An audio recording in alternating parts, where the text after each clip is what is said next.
नमस्कार मित्रांनो. कन्फेशन हा जो कन्सेप्ट आहे, तर कन्फेशन हा नवीन कायद्याच्या अनुषंगाने किंवा नवीन एक्झाममध्ये कशा पद्धतीने विचारला जाऊ शकतो. बघा, एखाद्या वेळेस कन्फेशनला what is confession and discuss the relevancy of confession under Bharatiya Sakshya Adhiniyam, highlight the changes from the Indian Evidence Act 1872. आता याच्या बेसिक जो चेंज झालेला आहे, तर सेक्शन्स बदललेले आहेत. त्यामध्ये जे वेगवेगळे कन्सेप्ट होते ते एका सेक्शन, जे वेगवेगळ्या सेक्शनमध्ये होते ते एका सेक्शनमध्ये आणलेले आहेत. जसे की कन्फेशन बिफोर पोलीस किंवा ड्युरिंग कस्टडी ऑफ पोलीस. पूर्वी 25, 26, 27 असे जे काही हे होते सेक्शन्स, ते 23 या एका सेक्शनमध्ये आणलेले आहेत. आणि पूर्वी कोर्शन जे आहे, कन्फेशन कॉज करण्यासाठी कोर्शन हा जो कन्सेप्ट होता तो नव्हता. तर या अमेंडमेंटनुसार किंवा या कायदा बदलल्याच्यानुसार कोर्शन हा जो कन्सेप्ट आहे तर तो आणलेला आहे. कोर्शनने बाधित झाला असेल एखादं कन्फेशन तर तेही इरिलेव्हंट आहे असं सांगितलेलं आहे. आता बघा, याचं आपण सुरुवात करताना इंट्रोडक्शन हा पार्ट आपण इंट्रोडक्शन म्हणून घेणार नाहीत, परंतु इंट्रोडक्शनमध्ये नेमकं बेसिकली छोटंसं काय असलं पाहिजे आपण त्या अनुषंगाने बघू. तर इंट्रोडक्शनमध्ये जो कन्सेप्ट आहे कन्फेशन त्याच्या संदर्भात घेऊया. Basically concept of confession is provided in both the laws. दोन्ही कायद्यामध्ये तो कन्सेप्ट दिलेला आहे, इंडियन एव्हिडन्स ॲक्ट आणि भारतीय साक्ष अधिनियम या दोन्हीमध्ये. आणि कन्फेशन काय तर नवीन कायदा आहे, तर त्यामध्ये मॉडर्नाइज्ड पद्धतीने आलेला आहे. आणि हा एक युनिव्हर्सल रूल ऑफ लॉ असल्यामुळे सगळ्याच सिव्हिलाइज्ड कंट्री आहे तर त्यांच्या लिगल सिस्टममध्ये हा इंट्रोड्यूस केलेला आहे असं म्हणता येईल. त्यानंतर याची डेफिनेशन घेत असताना BCA does not explicitly define confession. तर कन्फेशनची डेफिनेशन BSAमध्ये नाही आणि इंडियन एव्हिडन्स ॲक्टमध्ये देखील नाही. परंतु एक केस आहे, पकाला नारायण स्वामी वर्सेस एम्परर. तर या केसमध्ये कोर्टाने असं म्हणलेलं आहे की confession is a statement made by an accused person which either admits in terms the offence or at any rate substantially all the facts which constitute the offence. काय सगळे फॅक्ट्स वगैरे जे आहेत, जे ऑफेन्स कॉन्स्टिट्यूट करतात, तर ते fact एखाद्या व्यक्तीने स्टेट केलेले असेल किंवा कुठं ते फॅक्ट त्याचं ॲडमिशन दिलेलं असेल तर त्याला कन्फेशन असं म्हणता येईल. आणि दुसरी जी डेफिनेशन आहे बघा, तर ती डेफिनेशन आपण स्वतः तयार केलेली अशी आहे. दॅट द अधिनियम does not provide definition of confession but the confession is statement suggesting any inference as to fact in issue or relevant fact made by the person confessing the statement.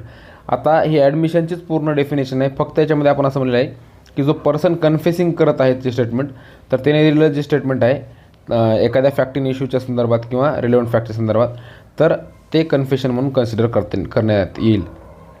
त्यानंतर nature, तर त्याचं nature कसं असणार आहे बघा. Confession जे आहेत तर तो ॲडमिशनचा एक पार्ट आहे. Confession is the species of admission. Section 15 जे ॲडमिशनची डेफिनेशन दिलेली आहे भारतीय साक्ष अधिनियमच्या अंतर्गत, त्यामुळं ते ॲडमिशनचा पार्ट असल्यामुळं ऑल कन्फेशन्स आर ॲडमिशन्स आपण जे म्हणतो ना, तर सगळे कन्फेशन ॲडमिशन आहेत. परंतु सगळे ॲडमिशन कन्फेशन असू शकत नाहीत, कारण ॲडमिशन वेगवेगळ्या प्रकारचे आहेत. त्यानंतर कन्फेशनची रिलेव्हन्सी कशी आहे आणि कुठे आहे. पूर्वी सेक्शन 24, 25, 26, 27 आणि सेक्शन 30 इंडियन एव्हिडन्स ॲक्टचे होते, परंतु या कायद्यामध्ये कन्फेशन कॉज्ड बाय इंड्युसमेंट, थ्रेट और कोर्शन हे सेक्शन 22मध्ये दिलेलं आहे. तर ते सगळे कन्फेशन जे आहेत ते इरिलेव्हंट आहेत, जे की इंड्युसमेंट, थ्रेट, कोर्शन और प्रॉमिस याने कॉज झालेले असेल किंवा याने बाधित झाले असेल तर. आणि नवीन कायद्यामध्ये चेंज एक वेगळा आलेला आहे, तर त्याचं आपण इथं बघितलं तर BSA explicitly ads the word coercion. Coercion जे आहे ते पूर्वीच्या कायद्यामध्ये नव्हतं, तर ते ह्या कायद्यामध्ये एक्सप्लिसिटली म्हणजे एकदम ओपनली क्लिअरली घेतलेलं आहे. सेक्शन 24मध्ये ते नव्हतं, ते सेक्शन 24 इंडियन एव्हिडन्स ॲक्टमध्ये नव्हतं, तर 22 भारतीय साक्ष अधिनियममध्ये ते घेतलेलं आहे.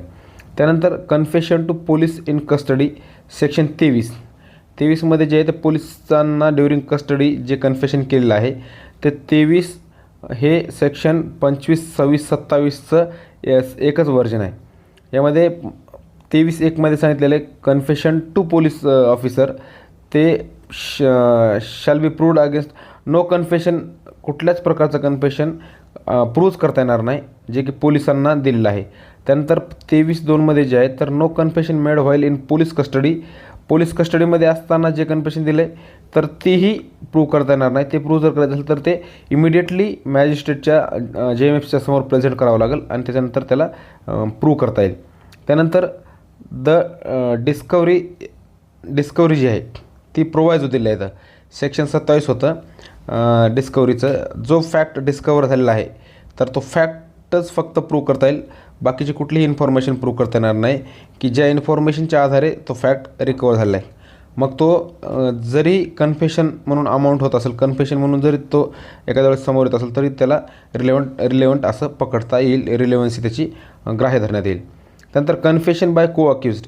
पूर्वी सेक्शन 30 होता इंडियन एव्हिडन्स ॲक्टचा, परंतु हा सेक्शन 24मध्ये आलेला आहे की एखादा को अक्युज्ड आहे, सह आरोपी, त्याने एखादं कन्फेशन दिलेलं आहे जॉईंट ट्रायलमध्ये जे की त्याच्याही अगेन्स्ट जात आहे आणि बाकीच्याही आरोपींच्या अगेन्स्ट जात आहे, तर ते कन्फेशन जे आहे ते रिलेवंट आहे आणि कोर्ट त्याला कन्सिडर करू शकतं. आता याच्यामध्ये जॉईंट ट्रायलची जी डेफिनेशन आहे तर ती सेक्शन 84 जे आहे भारतीय नागरिक सुरक्षा संहिता या कायद्याचं सेक्शन 84 जे आहे तर त्याच्यामध्ये आरोपीच्या ॲब्सेन्समध्ये सुद्धा ॲब्स्कॉन्ड जर झाला असेल तर ते ट्रायल चालवता येते. तर ती ट्रायल जॉईंट ट्रायल आहे. तर त्या ट्रायलमध्ये दिलेलं जे कन्फेशन आहे ते सुद्धा सेक्शन 24 भारतीय साक्ष अधिनियमच्या अनुषंगाने ते कन्सिडर करण्यात येईल व ते वापरण्यात येईल किंवा ते ॲडमिसिबल आहे दुसऱ्या आरोपीच्या अगेन्स्ट.